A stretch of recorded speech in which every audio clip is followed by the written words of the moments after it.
I hope you're ready. This is Unbridled Thoughts. We want to hear what you have to say. Welcome back to Unbridled. Forgive our dress. We are recording back to back because we are recording remotely. So these will be separated. You won't see them back to back, but we are wearing the same outfit. Once again, I am Sarah and I'm Ren, and we are doing this for you. And hop on the horse and grab the mane because there's no bridles and Unbridled Thoughts. And today we are here with one of my dearest friends, Rebecca Crowe, owner of Fresh Faces by Rebecca. She is an esthetician, a business owner, a boss babe, and I have been wanting to interview her for a long time. When we thought about this podcast, actually, you were probably one of the first people I thought of to interview. oh, so flattered. You really are. You really are. And actually, Rebecca and I went to the same school together. We were in the same graduating class. Yes. Mm-hmm. 0580. 0580. God, so 2005 aesthetics day program because they had day and night. Yep. Mm-hmm. I was going to ask, what is the AE that you guys keep ADE. on? So ADE? Okay, so aesthetics, if you're learning the art of aesthetics, it's traditionally spelled with an A. Yeah. Once you're an esthetician, aesthetics is spelled with an E when you're a practicing esthetician. Yeah. At least that's what we learned in school. Yes, that's true. And so the year was 05, and they would have a D program, which was day, and they have an E program, which was evening. Uh-huh. So we are 05 year. It was April. April was April. Yeah. Yes. So yeah, it was just like that's how they knew our class. Yes. Was by that. Yes. So you guys were the evening class? AD? No, we were day. We were day. Yeah, day. So you were ADD? ADE. I don't know. We don't know what it meant. I was like, what does this mean? we just know that it was 05 and April day aesthetics. Maybe. Aesthetics, Maybe yeah, that's correct. The E was Yeah, aesthetics. that's right. Instead of That's right. massage. Okay, Yes. okay. And then it was Atlanta School Massage, which at the time was the only nationally accredited massage and aesthetics program in the state of Georgia. And they went from massage and then added in an aesthetics program. And so that's where we graduated together. Correct. Mm-hmm. And you had gone to the massage school there already. Yeah, I was a double graduate. So that was fun. And Ren was like the one everybody wanted to have a facial with you when we did our clinicals. Yeah. Because your massage was so great. And I was like, God, I hope I get Ren as my person. It hasn't changed. This is still the same she's thing. so good. I've learned so many massage moves from Ren. So Well, I've learned a lot from you too. That's why I love getting other services from other technicians because you just glean and you learn and it hones your own practice. yes, absolutely. And, I mean, you have that shared camaraderie too because you especially like we're in Central Georgia and then you're in like the greater Atlanta area. So it's really exciting to go to people in different regions and different states because the clientele's different, the environment's different, the energy's different, and you can kind of find an experience with them that you may not have yourself. And it really helps you like hone and like sharpen everything. Yes. I enjoy that too. So you are an esthetician and you currently own your own practice. And I remember you telling me a few years back that you started in aesthetics because when you were young, you struggled with cystic acne. When you were younger, can you share more about your skin journey with me and how you overcame that? So I was the person that always got compliments on my skin, like your skin's beautiful, and then one day I woke up with cystic acne and I was like, what's happening? And so I did the whole dermatology route. They tried me on every single oral antibiotic, tetracycline, minocycline, Solidine, like everything there was. Nothing was working. So finally they put me on Accutane, which is a very powerful medication for cystic acne. There can be lots of side effects, like they have to take your blood every month. There's lots of things. They have to make sure your liver's okay. So it's pretty aggressive, but it does a really good job. And so I ended up doing that, and that cleared it up. So going from having, really great skin to cystic acne and then back to good skin, I really think that helps me relate to people because with acne, it does really mess with your self-esteem. And so I can really relate to that. I'm not just, it's be like going to a personal trainer that like used to be like super overweight and unhealthy. And now they're like the picture of health. So I feel like it's more relatable because I'm like, I totally get it. I've been there. I know what it feels like. And I love to help people kind of overcome that. So I finally overcame, my cystic acne. And I'm still it's funny, I'm still kind of self-conscious about my skin, which is weird. So, like, you'll never see me leave the house without makeup, very rarely, which is weird. But in my head, I still have bad skin. You know what I mean? Because it just kind of stuck with me. Yeah, I think sometimes you'll hold that too. Like I'll talk to friends or people I just meet that were overweight for a long time and lost the weight, and they look incredible, but in the back of their mind, they still have that mindset. Yeah. It's hard to transition. There's a lot of things attached to those things, A lot. Mm-hmm. Yeah. And then just touching for both of y'all, because myself and Rebecca and Sarah are all estheticians. Do you ever find that sometimes you are someone's last resort? Because I find that sometimes where people they've gone to the drugstore or a dermatologist, they've tried everything online, and then they come to me, or they may come to you and they'd be like, I've tried everything. Do you guys get that quite a bit? Absolutely. Yeah. I do too. Yeah, definitely. Mm-hmm. Yeah. And then you're an esthetician, and you were a radio DJ, though, for 10 years before you began aesthetics. Can you tell us more about that career? And do you have any cool stories about it? So it's a really interesting career. I was self-taught. I never took any classes in radio at all. Nice. My plan was to be a radio, like a broadcaster. Yeah. And then I shadowed someone in Atlanta. I won this contest through like Kroger, which was random, but I was able to shadow a reporter in Atlanta, and I did it one day, and I freaking hated it. And I was like, this is way too much hard. Like, this was way too long of a day. She was still working at 11 p.m. We're chasing down some like tax commissioner that didn't want to talk to us. I was like, this is not fun. It's not as glamorous as it appears. And I was like, I do not want to do this. So I love music. I'm a singer. I play a little tiny bit of piano, a little bit of guitar. Singing is more my thing. And I loved country music. And I'm like, you know what? I want to be a radio DJ. So I basically kind of taught myself. I literally had a dub machine, which like doesn't even exist anymore, in my parents' basement. And I would use like one cassette tape to play something. And then I had a little microphone, and I would talk into the other one. And that's how I did my air check. I had no idea what I was doing. That's incredible. And so I ended up getting hired at a station in Athens. It was a commercial station. It wasn't like the college station. So, I was paid. And I kind of just took it from there and just really enjoyed it, and then ended up doing it for, I worked for 5 different stations: Atlanta, Athens, Gainesville. So wow. It's a very interesting industry. It's very volatile, especially now, which is why I kind of wanted to get out of it, because it's fun. You work with a lot of creative people, and you get to be creative. I did voiceovers and stuff like that too, which is fun.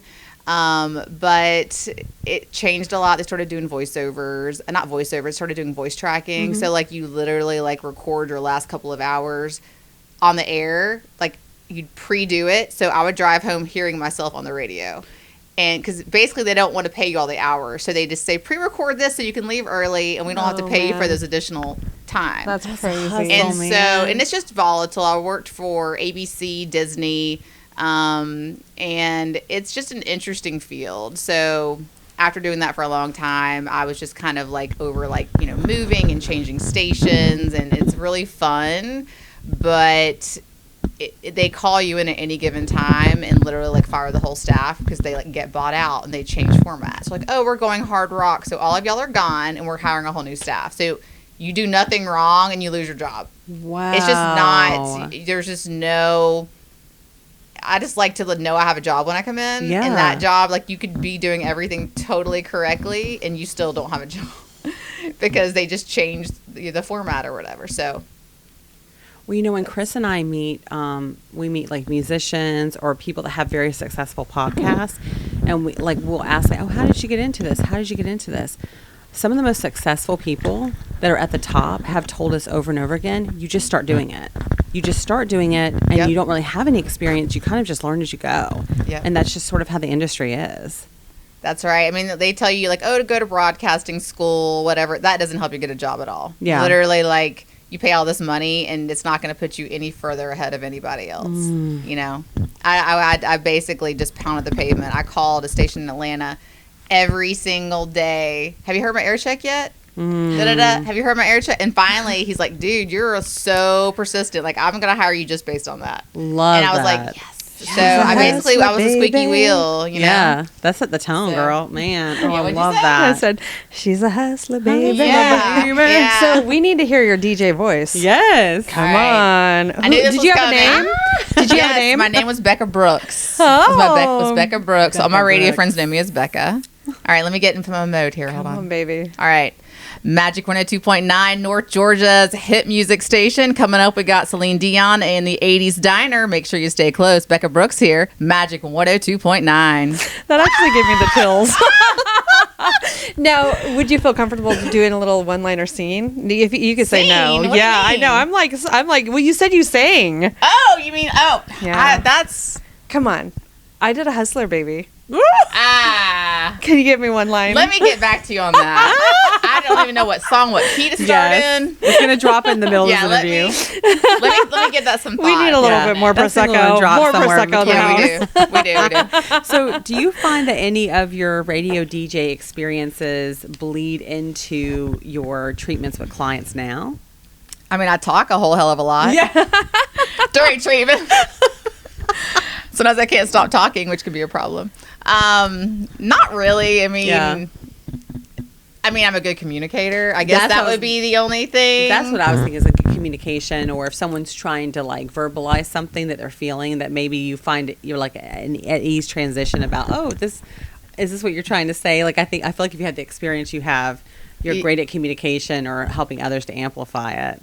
Yeah, I do think that. I mean, besides when sometimes people will call my voicemail and they'll go, "You have a really good voice. Like, have you ever thought about being a radio DJ?" I'm like, I already did that. But yes, the talking piece, I have to be really cognizant of not talking too much and kind of reading the room and being like, does this person like want to talk to me, or do I just want to talk because I like talking? Yes. So yeah. You have a very friendly face. I just met you today, and I feel like we're already best friends. Aw, I thank think you have you. that in you already. Thank you. I appreciate that. And then you started your aesthetics career at a medical spa first. Can you tell us about the evolution from working at a med spa to going into your own business and why the change? So I actually started at a plastic surgeon's office, and it was, surgeons like don't really know a ton about they want to cut people. They don't really get into like the skincare aspect. So that was kind of my responsibility, because basically the better the patient's skin looked going into surgery, the better it's going to heal from surgery and the better their outcome's going to look. So, so it was a little bit different in that sense. They wanted everyone to see, the esthetician, so their work looked better.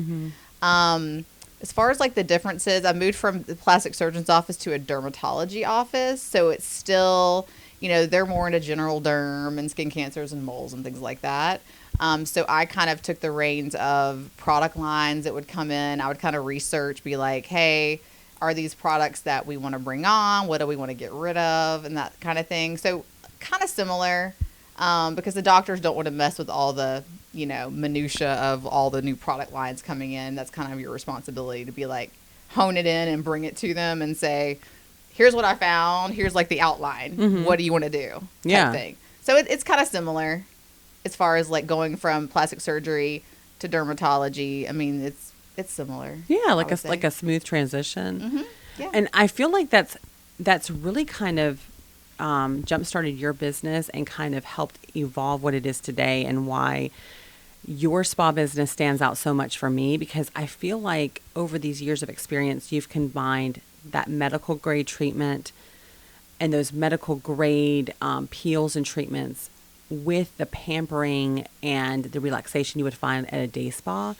Can you tell us how you kind of developed that? Because you kind of created your own niche, I feel like. Yeah, I want people to feel my kind of like, shtick is where results meet relaxation. So I want the person to feel like they've been to a spa, but then have the result as though they've been to a, medical grade place, or they're having a medical grade treatment. Mm-hmm. So they don't feel the need, like, okay, I had the result stuff done, but now I need to relax. And now I got to book a facial appointment somewhere else to have like the frou-frou massage and all that kind of stuff. Yes. So I just was like, I want to combine, because personally, I don't want the wham bam thank you ma'am that you get at some derm offices, plastic surgeon, where they just wipe you down with toner, slap a peel on, and you're in and out in 15 minutes. Like, that's not my deal. I'm very thorough.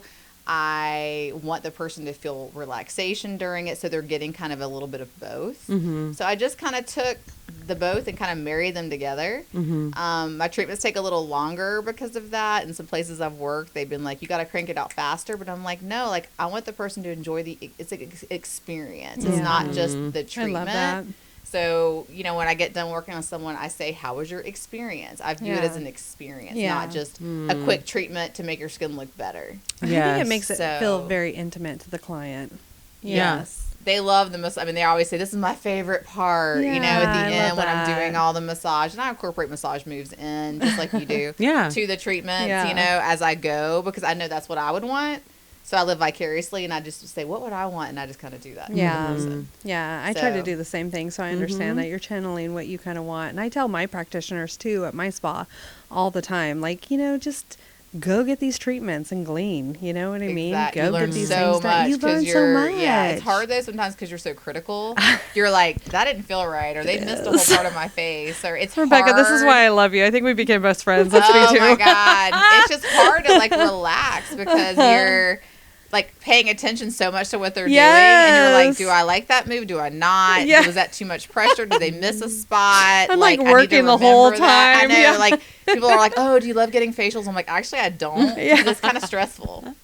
You can't zone out. You cannot zone out. I'm working. It's a learned behavior, though. I am learning how to do it, because well, I go and I get one regularly from Ren, and so now it's been enough times to where I could just like, she's like the one person I could just like completely let go of, you know what I mean? If I work on one of my practitioners work on me, and they're going to hear this, sorry guys, I am like paying attention to their steps to see if I need to critique it or twist it a little bit, you know what I mean? Like, feedback. When you're done. That's a pretty good business owner, though, I feel like. And also, like, I am very try to be hyper aware. If someone comes to me to get a facial and they have on their paperwork like what their occupation is, they're an esthetician, massage therapist, dermatologist, I try very hard to keep them in the client realm. Because they're coming to me as a client. But I can't say that always happens when I go somewhere. So sometimes when I fill out my paperwork, sorry, everybody, when they say, what's your occupation? I just say, like, HR. I'm not lying. Yeah. Or sales. I'm not lying. Yeah. I mean, and then that way they're like, oh, because if you sometimes you put esthetician or spa owner, they're like, oh my gosh, you are an esthetician too, or you work in a spa too. And they start asking you lots of questions, and you're like, oh God, this is like, I was just trying to relax. And if I ever go out of town, I never tell them. They never know. I might tell them at the very end, by the way.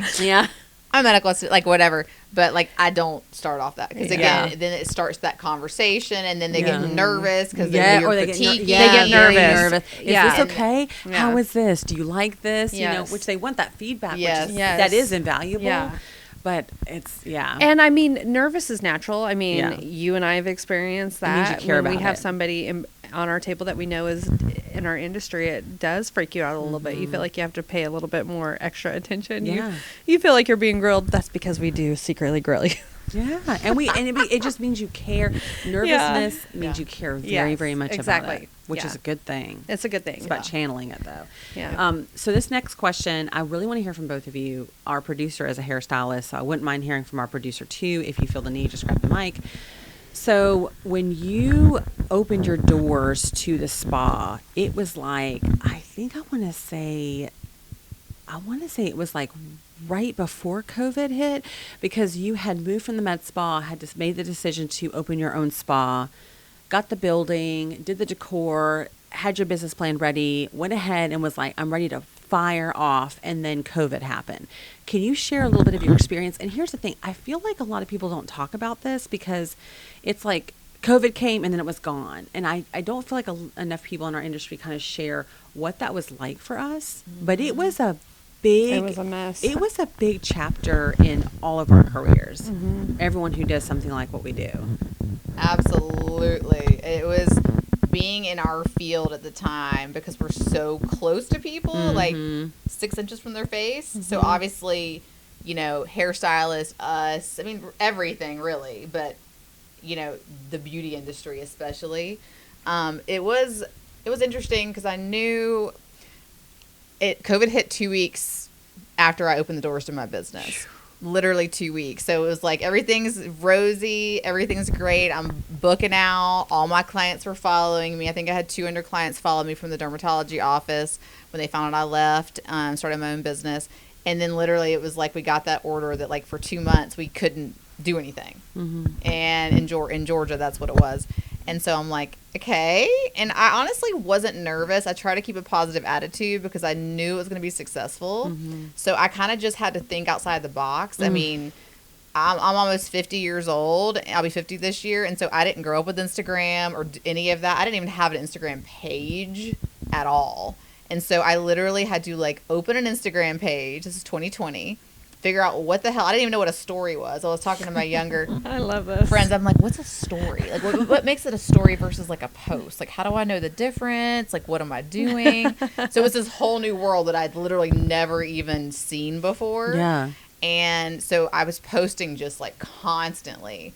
And what I ended up doing is kind of making this, I called it the Fresh Face Trio. And it was some products that I was selling. It was like kind of how to keep your skin good during this situation when you couldn't go get treatments. And it was like a mask and an exfoliant and a cleanser. And it was this trio. And so basically I started selling these trios and there was no traffic on the road. So my husband and I would literally just drive them into people's houses because it took you 5 minutes to get everywhere. Yeah. Because it was like, you know, ghost town everywhere. Like the highway was, no one's on it. So we just like hand delivered all these products. So I kept afloat literally doing that for 2 months.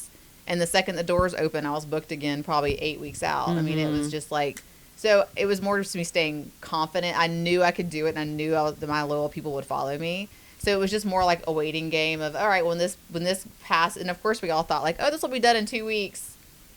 And, you know, it's literally like, how long did it take? I mean, people are still talking about COVID. It's 2025. Yeah. But it lasted way longer than anybody thought it was going to. Yeah. I mean, I remember being so excited when COVID happened. I was like, I get to like watch TV and binge on shows and drink wine. I thought this would be a fun like 2-week vacation, and then it like went on and on and on. So it was challenging, but I just tried to like really manifest like good things from it, that it wasn't going to affect me.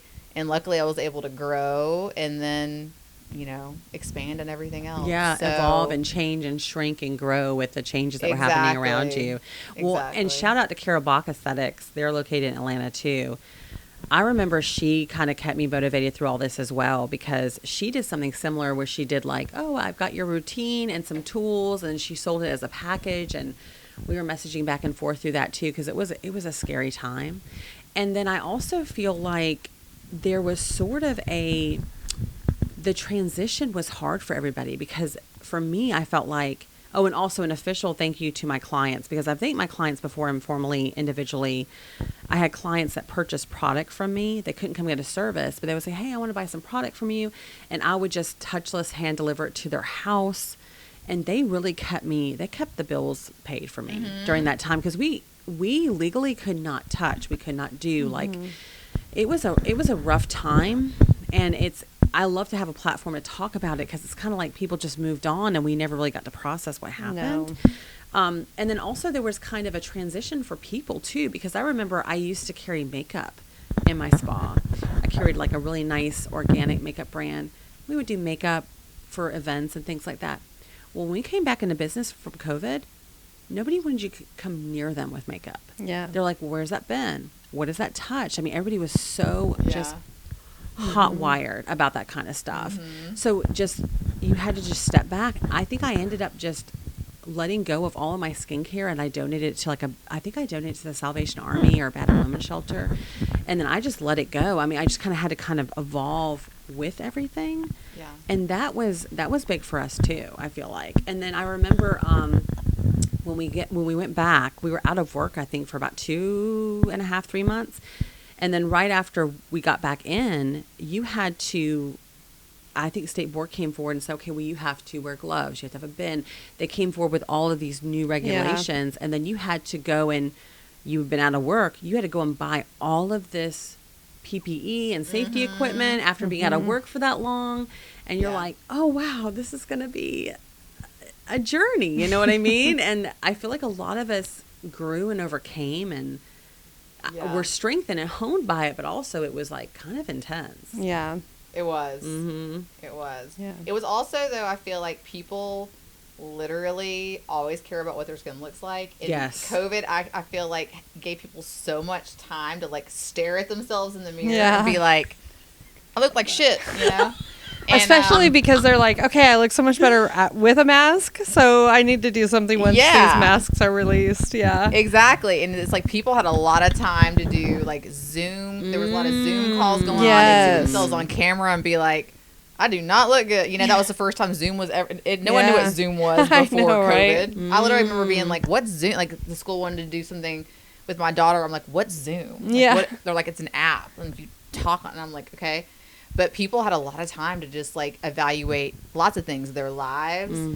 Am I happy what I'm doing? Do I want to change jobs? There was just so much that went on. Relationships. You were with your partner way more. So a lot of people got divorced or decided they wanted to be together. It was a time where you had so much time to think about things because you're not doing like the regular rat race. Yeah. So I feel like it was a time that a lot of people really got serious about skincare because they were looking at themselves and evaluating like everything. Yeah. So I feel like there was a huge boom after it. It was like everyone wanted skincare, everyone wanted makeup. I think skincare sales like went way up. And it was just crazy that everyone was so focused because they had so much like downtime just to like think about their lives in ways that they never have thought about it. Because you're used to the rat race. It's just like, you know, you have the regular deal. You're getting your kids ready for school. You're working. You're coming dinner, bedtime. And it's just like this vicious cycle. I think self-care in general, just like, you know, people just actually thinking like, oh my gosh, like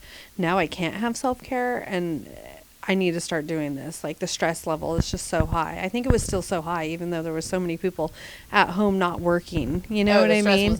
It was just like, when's this going to end? Yes, the stress level was so high. And when they finally came back, they were willing to come back. But it was tricky because you're wearing gloves, you're wearing face masks, you're wearing a face shield. You know what I mean? I mean, thankfully for us in Middle Georgia, it was only shut down for 5 weeks, and I had frozen shoulder the whole entire time, and I had a husband supporting the bill, so I didn't necessarily have to stress it. But I think about if it hits me now as a single woman, I'll be up a creek. Yeah, we don't need another. We can't handle another. No more. I don't want COVID. any more.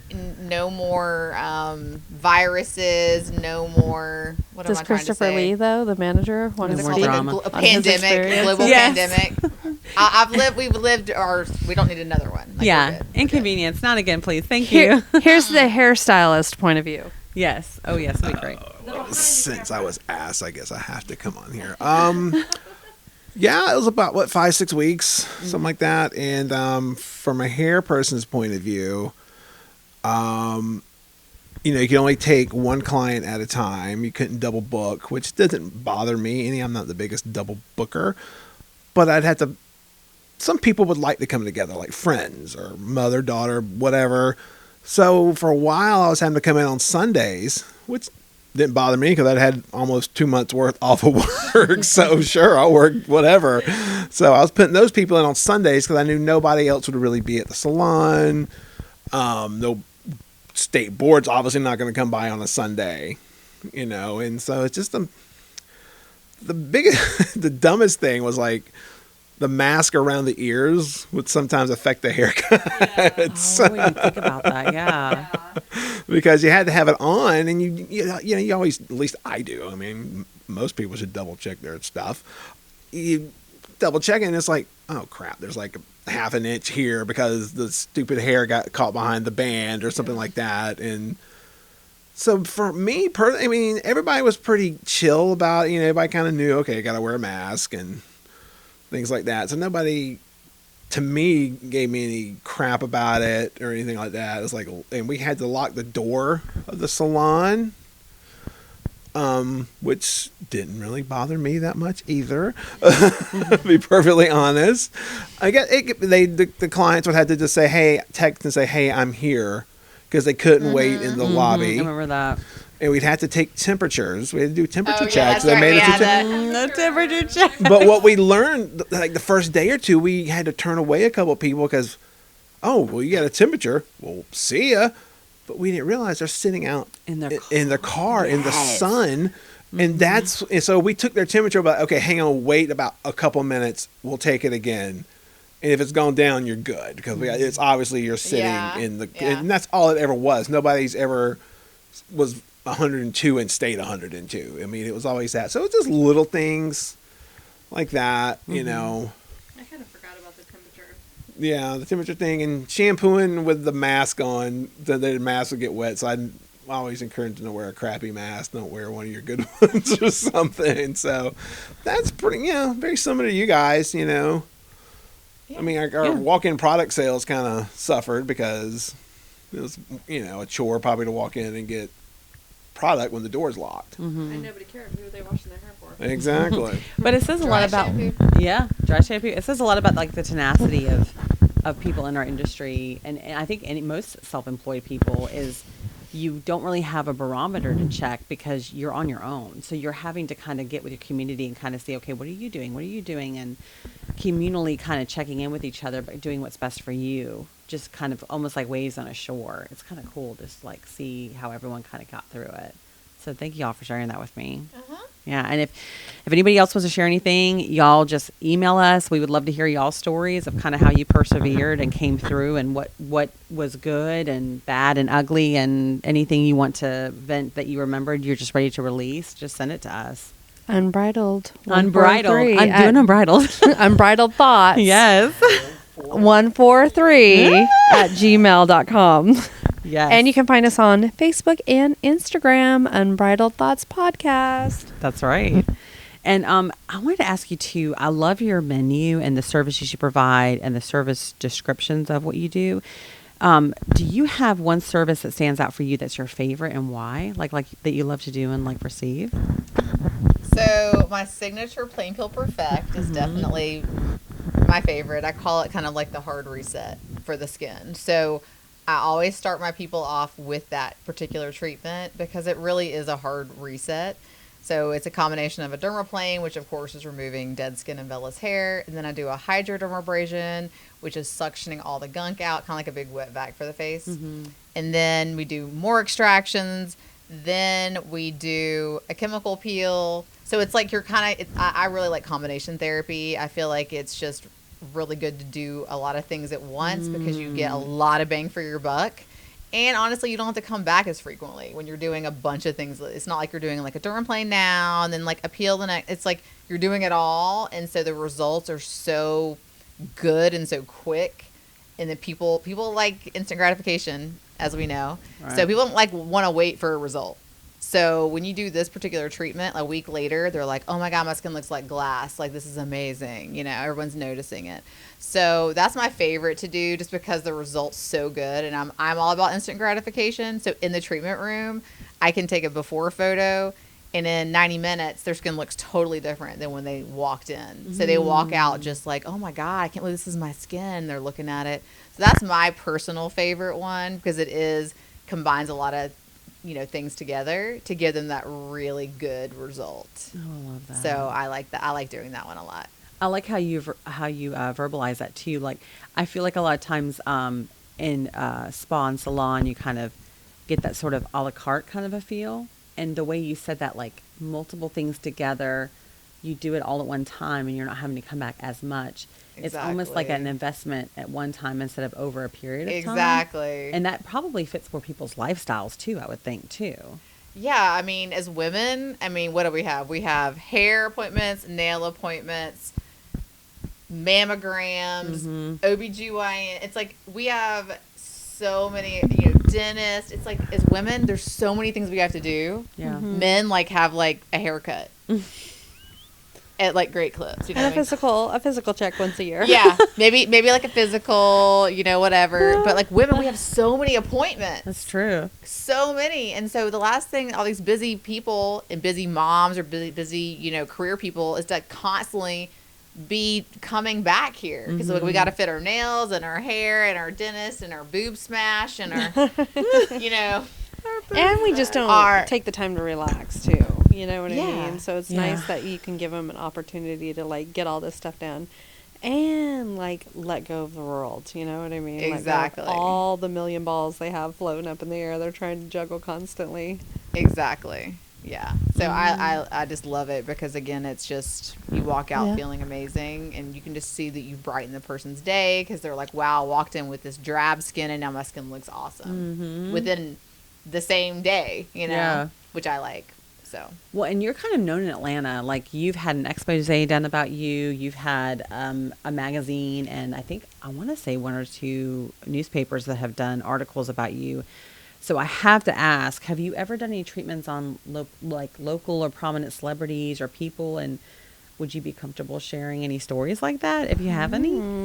Yeah, so I've done some people from the Weather Channel. I've Nice. done some reporters, some people that people would know. I did, and she wouldn't care if I said this because she's just has no filter, like more so than myself, which I didn't think anyone had less of a filter than myself. But I did Mama D from, why am I forgetting? Oh my God, I just forgot the name of the show. The hip hop. Hold on a second. It's gonna come to me in a minute. Chris is gonna research that really quick. Mama D. Not Real Housewives. It's totally it just left me. It's hip hop. Okay, you're gonna find it. Is it Hip Hop Wives or? No, he'll tell us in a minute. But she came in and she was so much fun. Talk about unbridled. Like there was nothing she did not say. Love and Hip Hop Atlanta. Love and Hip Yes, Hop Love and Hip Hop Atlanta. Yes. Oh. We actually, when I was working on her skin, her sister, who was a longtime client, who, believe it or not, was an FBI agent. Like she worked with president. Like, Oh my gosh. they're so different. Like they are like night and day. You're like, how are you sisters? Like I don't get.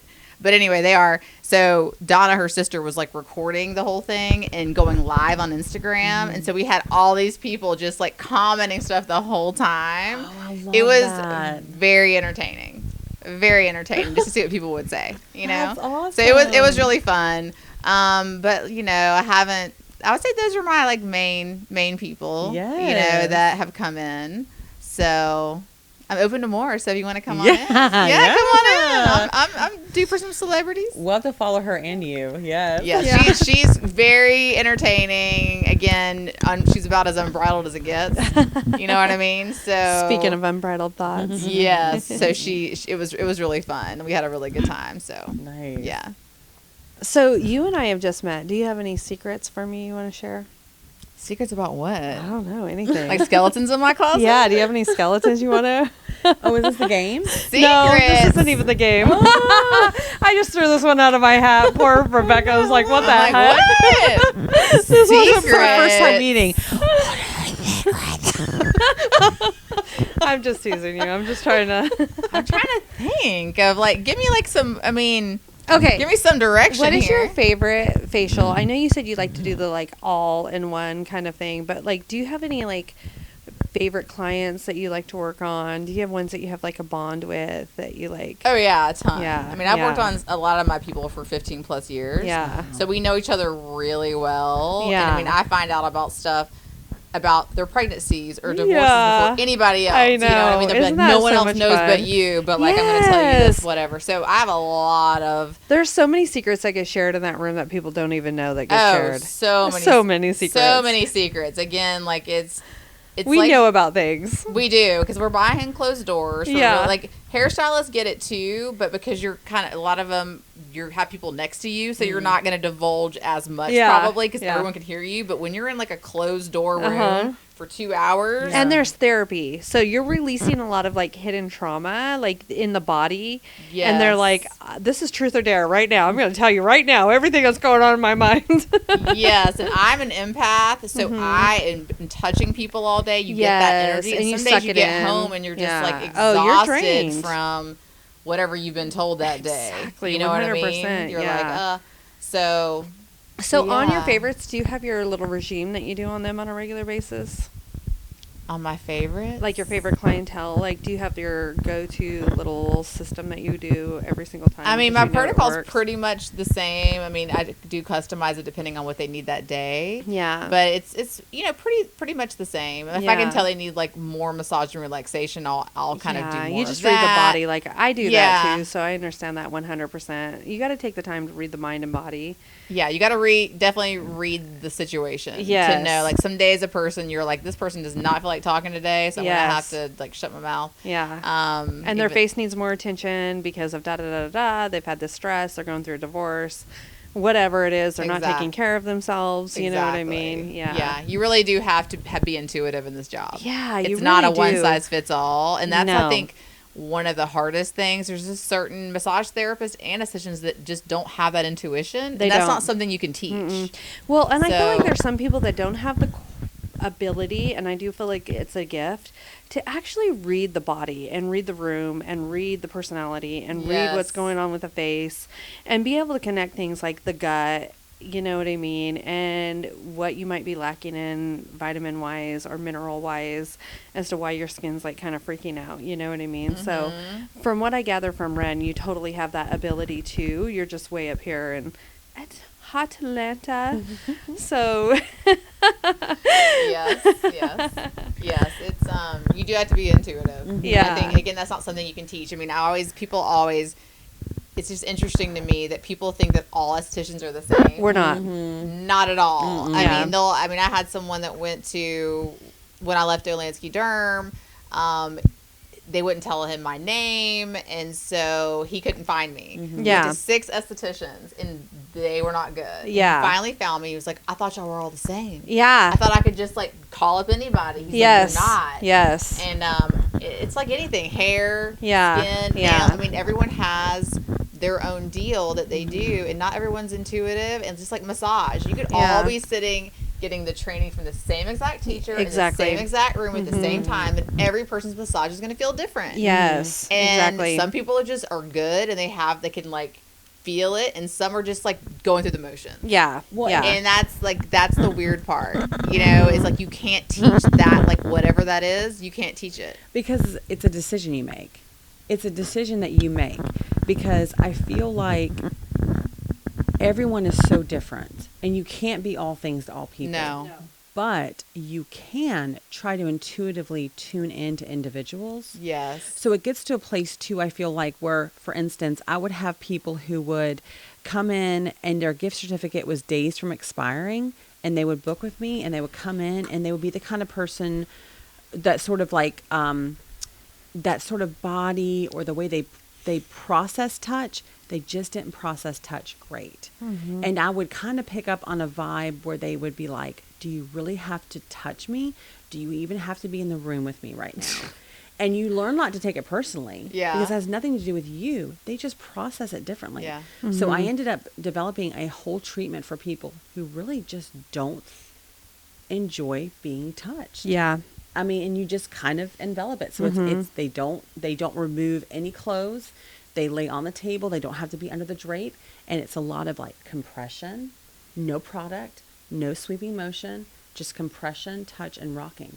And I'll do that, and they'll be like, that was the best thing I've ever had. Yeah. I feel so relaxed. I've never been able to relax like that. And I think that if I had to say anything about what we do, that's probably one of the most powerful things. And you've touched upon this multiple times, and how you've done it is just evolving, but you're lifting your clients up and just creating this safe space for them Yes. and building your business on that. Because I feel like that's kind of the bigger picture. Yeah. Yeah, definitely. You Yeah. have to you definitely have to be able to read the room. Yeah. And again, it's really hard to teach that. Yeah, it is. You know? Well, it's intuition and it's also passion and drive. You know what I mean? Like some people, they go into this field and they're thinking about dollar signs. Well, my friend is in this and they make a lot of money. Well, if your drive is money, then you're not filling your client. You know what I mean? You're filling the money. You're not filling who your clientele is. If your drive is your clientele, then you can actually take the time to spend time just loving on them, feeling their intuition, listening to them, creating a safe place that they feel safe to share their darkest secrets. You know, I mean, some of the things that I've had shared with me in those rooms, I blush. You can't share. You know what I mean? But it's just how it is, you know? And that's what we're trying to create. And when you have that intuitive, that empath, and that passion and that drive together, it's an unstoppable force. Yeah. I agree. And that's why, again, there's people that rise to the top. Yeah. You know what I mean? Yeah. I mean, in school, it's funny. Like I said, that I always looked forward to like when I was on the table with you, because I was like, oh, good, it's going to be awesome. But again, it's like you just wonder how everybody's learning the same thing at the same time, but everyone's so different. Yeah. And it's just, and I'd like kind of dread certain people, like, oh, I'm partnering with them. Yeah. Like, their touch is just Yeah. like not doing it for me. Yeah. Or they're not intuitive of knowing. And certain people like Ren was like, oh, good, like she's going to know exactly what I need and it's going to be awesome, you know. And you So look it's at your just- class too. I mean, I know I'm going to say it right now. I had 4 kids. Well, I had 3 kids. No, I had 4 kids when I went into this. How many kids did I have? Where am I in the kid level? I had too many kids. And a lot of people, when I went, they were young kids and they were like, oh, Sarah's not going to make it. She is just too busy with life. This is just a hobby. You know what I mean?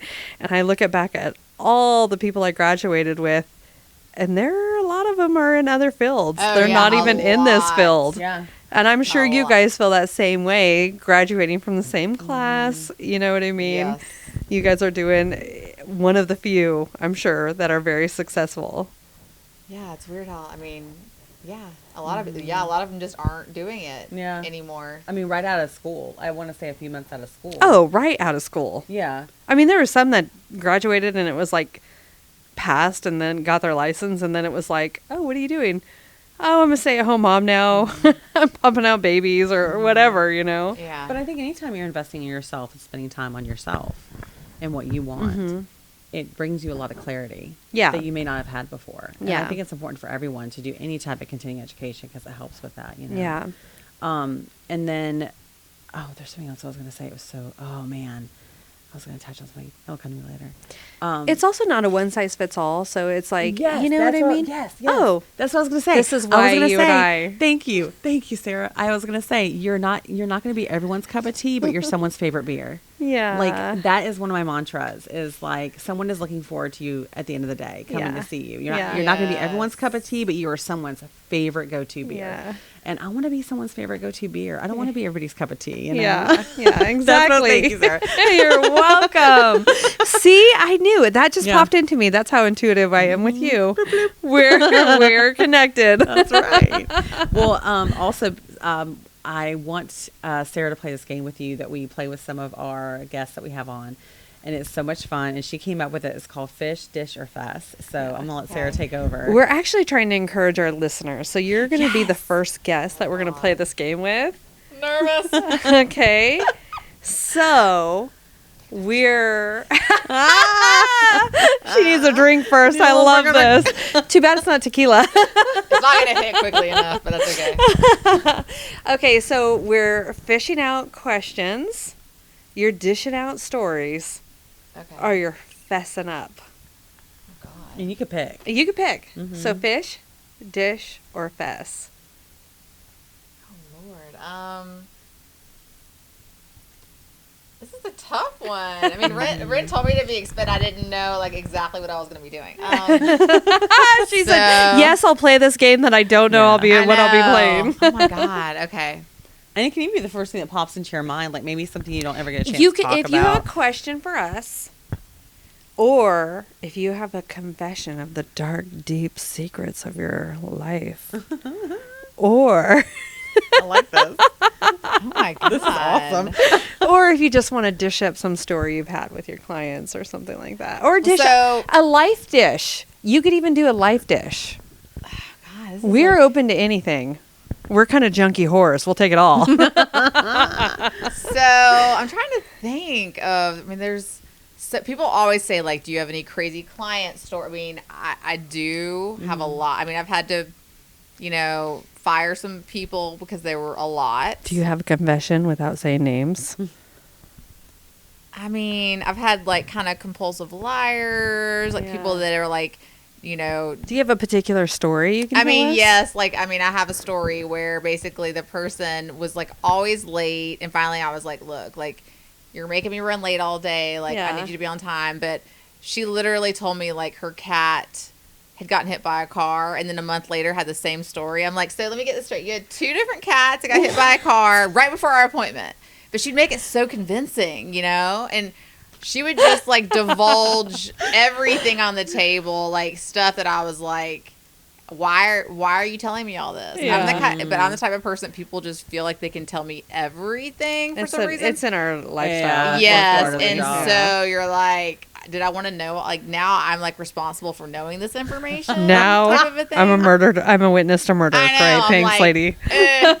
And we listen and we don't judge, but once you say it, like you're saying, it's like, oh, okay, Yeah, it's a lot. I do have a funny story from the derm office. Yeah. People always like would ask me funny stories, and I'm sure there's a lot more. I'm forgetting them because it's been so long. But I had this client. She seemed pretty normal, and I was writing her instructions down for how to use certain products, and I put like a lima bean sized amount because it was like bigger than a pea. Yeah. So I was trying to figure out like bigger than a dime, and I'm like lima bean. Like, Yeah. who knows? So this chick literally contacts my boss at the time and was like, Rebecca told me to use a lima bean size, but did you know there's different size lima beans? There's midget love lima this beans. She already. literally bought lima beans and dumped them on the table and was showing how they were all different sizes. And like, I should not use that as a reference. And I'm like, okay, like I'm just picturing the regular lima bean that everyone knows, not the big ones, not the midget ones, Yeah. whatever. Like an No. average size lima bean lady. Exactly. But it was like a big thing. And she's Yes. like, I know this is my boss called me, I know this is crazy, but she's saying that you need to be more specific because she bought lima beans and poured them on the table. Yeah. And they're all different sizes. And I'm like, okay, is this your life? Is this your life? because they're a busy person and they don't have Yeah. much time to spare, but they do have the time on their hands to Yeah. write the lima beans. Yeah. And I want you to pick Yeah. which is the correct lima bean. Listen, which is listen, the- lady. The world needs to I want know. you to take 10 of the lima beans, and what is the most average? That's the size you need to That's the do. size. Yes. Yeah. I mean, so yeah. I mean, there's a lot of stories from the derm office in general. And this is why Rebecca became self-employed. Mm-hmm. Yes, there's a lot of stories, but yeah, I mean, you get your crazy people, you have to kind of distance yourself from them. But yeah, I don't have any like really good. I mean, I don't know. Mm-hmm. I can't think of any No, like the other lima bean one juicy is stuff. Trumps. The, That was the amazing. lima bean one was definitely Rebecca, is there one. anything that you want to share about your personal life, like who you are as a person? Do you want to let your fans know, your people who follow you, your regular clientele, or new people who haven't tried you yet? Because we're going to advertise the crap out of you. Oh, good. So is there anything that you want them to know about you? I mean, I love what I do. Yeah. I love what I do. I would do this for free, honestly. Yeah, I love this It's about just you. fun, like Yeah. on Monday morning. I'm just like, ooh, who do I get to work on this week? Yeah. And I like it. Like I during love this. COVID, when I didn't get to dermaplane, I was like, Yeah. I need to dermaplane like the dog or the sofa or a peach or something. A lima bean. You My know? sweatshirt, A my sweatshirt has a lot of little cotty balls on it. We're gonna dermaplane it. Exactly. So I don't know. I mean, I love what I do. I really care about people and lifting people up and making them feel great about themselves. Yeah. Having like acne and stuff like that, it really does affect your self-esteem. So to be able to give someone back their self-esteem Yeah. is huge. Yeah. So Love it. I mean, that's So, what I yeah. say, that why we love our job is because we give, especially women, but also men, the opportunity to just get on our table, relax. We get to fix them. We get to help them with their self-esteem. We let them like unload emotionally, trauma dump on us, whatever it is. Yeah. And I mean, there's days that we have back-to-back days doing this kind of situation, you know, where we're not necessarily in our chair doing our thing, you know what I mean? And when I go back to it, every single time you go back to it, it's just like, this is my heaven. This is where I enjoy so being. much fun. This is, I love loving on other people. And people kind of sometimes when I'm like, oh, I love the opportunity that you came to me and let me love on you, they're like, what? But I mean, we all need to have that love and feel appreciated and feel beautiful and feel confident and feel relaxed. And we offer that. So I love hearing you say the things that you're saying because you're mirroring everything that I've ever said. So I'm like, oh my gosh, this is amazing to meet another. You're just one of the tribe. You know what I mean? You're just in there with us, you know, doing the same thing. And not all of us are like that. Some of us are chasing money and some of us are chasing other things. Some of it's just a job. So when I hear your passion, it really, really, really warms my heart. And I'm thankful to hear that there's other people just like me and Ren. Ren's the same exact way, you know? Yeah. It's just lucky. I feel so lucky having multiple careers, kind of landing in this one, because I feel like I definitely feel like I have a gift. Yes. And not everybody has that. Everybody has their own gift, but I'm able to make a career on my gift. Yeah. A lot of people go to a job and they clock in and they freaking hate it. Yeah. And they just cannot wait to clock out. No, and they're but just like, we love our "Oh, jobs. We're just so lucky to do something we love and Yes. be able to make a living doing it. Yes. You know, my Absolutely. parents always told me, and again, when I went into radio, they, you know, as they were very supportive, which a lot of parents probably be like, let me get this straight. You went to college, you graduated with a journalism degree, and now you're going to do radio. Like, what is that? Yeah. But they said, you know, as long as you're passionate and you love what you do, A, you'll never work a day in your life. And Yep. B, money will always follow. Yeah, If you do what you absolutely. like, money will always follow. But some people Yeah. like spend too much time thinking about what their parents want them to do, what their, you know, grandparents. No, you're going to be a doctor because that's what I want. You know, it's like you got to do what you We got to like. clip that, what she just said. Okay. Yeah. A, Yes. do what you love. You'll never work. And B, money will always follow. I love that. We are clipping that. Clip it up. Clip it up. I love it. Yes, that's always what I've gone by, and it's always worked. Yeah. It's always worked. Yeah. Well, So- tell us where people can find you, your socials, and if there's anything you'd like to plug while you're with us Yeah. today. So you can find me on Instagram, Fresh Faces by Rebecca. I have a TikTok page, and again, because I'm old, like it's not that great right now, but my younger employee is helping me build that up currently because I don't know how to do a lot of the stuff with like Canva and all these things that these y'all young people know how to do. And You then know my, we're all close to the same age, right, girlfriends? I know. I bet you is like the people out there. You. You people out there that Not are younger. No. So, and also my website's Fresh Faces by Rebecca. And we'd love to see you. And we have a lot of things to offer. You know, all the different services that we do here: microneedling, peels, dermaplaning, acne stuff. We work on teens, men. So we basically do it all. Yeah. Do it all here. That's awesome. Yeah. Well, I just met Rebecca. She is just a beautiful little gem. She's just, I'm in love with her. She's just beautiful on the inside and the outside. Thank you. So if you are, where are we right now? We're in Sandy Springs. Sandy Springs. If you're in the yes. Sandy Springs area, I 100% recommend coming to you.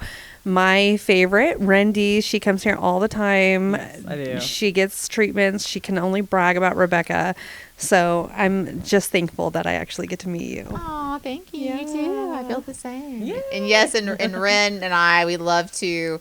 She comes and we alternate. We trade services and we go have dinner and then share all of our esthetician questions. She comes with a notebook full of, I have questions for you. I've got questions. And then it's awesome because we do things to each other aesthetics like wise that we can't do on clients. So we're like, I want to try this. And let me brush some like liquid napalm on you and then light it on fire. And then we're going to do like microneedling and then we're going to do like blue light. And it's like stuff we could never do on clients. Oh, yeah. And you're like, oh, that sounds great. Just obliterate my face. I'm ready. And so sometimes it's fun because you get to push the envelope a little bit. Yeah. And kind of see how far it can go. And it's so much fun. Yeah, it is fun to try on like ourselves and like our other esthetician friends. Like we've never really done this, but we're going to try it today. Yeah, let's just see see how it happens. goes. Yeah. We can fix anything. So, well, thank you so much. It was so great talking thank to you. you for having me on. This was so much fun. I appreciate it, and it was so nice to meet you. Your studio is so beautiful Yes, too. thank I love it. I you. love the way it's Thank you. decorated. Yes, if y'all check out her website, she has got some beautiful photos of it, Yeah. and then we'll be taking some photos to share too. Yeah. Yeah. Okay. I think that's a wrap. Later, guys. Thank you so much for joining us again.